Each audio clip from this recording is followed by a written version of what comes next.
Just to preface this review, while I have a bad tendency to ramble, I do think this title warrants a fair bit of discussion. I'm also going to delve right into spoiler territory, so if you want to go into this game blind, I'll just say right now that if you can find this game for about $5, you should definitely give it a try. It's on Wii U, Steam, iOS, Android, and I think Windows phones. Don't pay full price for this game unless you're really into unique games that don't have a long run time. Now, to get into things. Little Inferno is a quirky little game where you tap and wait. You'll tap items from a catalog to purchase them. You'll wait for them to be delivered. You'll tap the items to take them out of their delivery box, and you'll tap the item and drag it near your fireplace to set it ablaze. You'll wait for your items to burn. Maybe you'll tap to purchase a new item while your prior purchase is tickled by flame. You'll wait on your new purchase to arrive as your last one is reduced to ashes. And you obtain currency to buy more items to burn and currency to reduce your wait times. As I and many others realized while playing, Little Inferno can be seen as a commentary on the current, air quote, mobile trend of gaming, where you are drawn to a game by a free price tag. Once you've downloaded the game onto your mobile device, it sets you a task, instructs you on how to work towards achieving it, then levels you up really quickly and gives you all sorts of in-game currency to trigger the part of your brain that screams, "I feel rewarded!" Then they rather abruptly pull the rug out from under you, extend a hand towards you and say, "Give us some of your cash and we'll let you feel that sense of progress and reward again. You got the game for free, after all. Fair is fair, right?" Generally, by this point, the average game player already feels invested in the game and wants to continue to further their progress.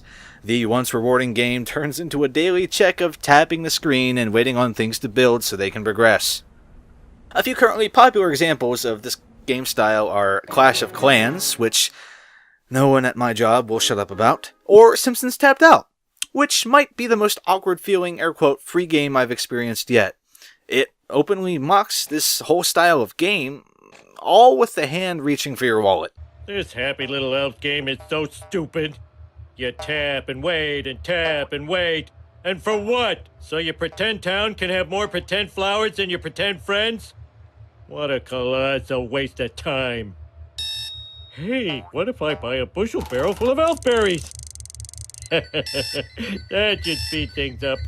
Oh well, I'll just tell them that my kid did it and get a refund. Little Inferno differs from said examples by not being a, air quote, free game. It has an entry fee of about $10, and once you've paid the game's price, there's no additional content you have to pay actual money for. Everything from that point works off the in-game currency of Tomorrow coins and Tomorrow stamps. The former lets you purchase things from an in-game catalog, and the latter is how you'll speed up your delivery times, as I stated earlier. You play as a young man living in a cold house in an even colder village. Your character has just purchased a Little Inferno Entertainment Center from the Tomorrow Corporation. As the game tells you early on in the game, many people enjoy their Little Inferno Entertainment Center and spend all day, every day, staring into the fire, throwing items into its warm glow for comfort. I started this review with a lengthy tale of, air quote, free games, and stated that Little Inferno can be seen as a commentary of that game style. I made special note of that because I feel it's important to be familiar with how those types of games progress, exist, and succeed. I also mention that because while Little Inferno does do a good job of reasonably emulating and satirizing that whole, dare I call it, genre, I found that a ways into my 4.5 hours with Little Inferno, the jokes stretched a bit thin by the end. Don't get me wrong, this is a very charming game with some mildly dark humor. Hey boys, they're so pretty. It has an appealing aesthetic and is almost 100% technically competent, by which I mean, at points, if you throw too many of certain items into your fireplace and burn them at the same time, the frame rate will tank. But that's usually only for a few seconds, and to be fair, it's kind of expected. To see Little Inferno through to its credits, you're going to need to purchase every item in the game. Thankfully, the game's economy is very strong. Typically, everything you purchase gives you the price you paid for the item, plus a bit more back, so you can just breeze through the entire game. Once you've purchased every item in the catalog, you'll have the opportunity to unlock the next catalog. The system in place to add an extra layer of tapping and waiting is a combo system. Matching two items together, say corn on the cob and a television, will result in checking off one of 99 combos in the game. Combos get you stamps and money, and hitting an arbitrary amount of total combos lets you purchase the next catalog, allowing you to then move on to purchase all the items in it one by one. This is a fair enough way to give the game some longevity, but I'll come clean right away and say I looked up a guide to all the combos pretty quickly, since I'm an idiot. From the start of your journey to the end, you'll be receiving mail from 3 key characters who are what progress the narrative in the game. Your forward yet maybe crazy neighbor, Sugar Plumps, is the first and only friend you'll make. Sugar Plumps will write you often about her thoughts, how warm her fireplace is, how she can't stop looking at it, and writing about how she's heard that no one can look away. Similar to games like Farmville, where you must pester your friend for items, she occasionally demands items like a jar of fireflies or some spiffy sunglasses. But eventually you hear her house explode and she is presumed dead.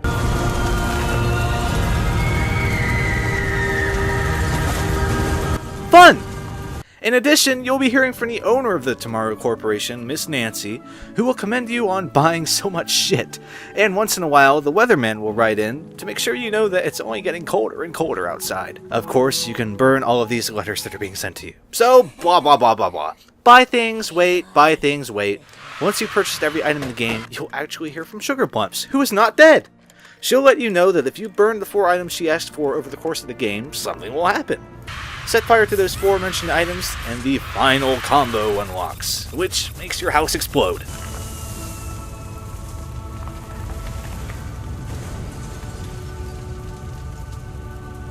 It's at this point that Little Inferno weirdly shifts over to a very light point-and-click adventure-style game, where you'll roam to the right, have basic dialogue branches, and be told a lot about how you should just leave your house to do whatever you want. It's at this point that I wasn't sure if the game was abandoning the freemium games commentary, or if it was all but blatantly telling people to stop fucking playing Clash of Clans before your life falls to pieces around you! Either way, this complete abandonment of game mechanics was a very weird yet welcome change of pace. The game makes a point of letting you know your character is now out of their element, and now you, the player, have to come to grips with a new style of game. Simple yet effective. So you'll come upon the Tomorrow Corporation, have amusing dialogue with the gatekeeper and a receptionist. Then you'll find Miss Nancy, who basically says, "Okay, bye," then flies off in a gigantic goddamn rocket. Okay. Last but not least, you'll meet up with the weatherman, hop in his balloon, and fly off as the credits roll. And that's the game! Looking into it online, there was a little bit I missed initially. I heard that purchasing 3 of every item gives you an extra letter. So I tapped every item in the game 3 times, and waited, and got this as a reward.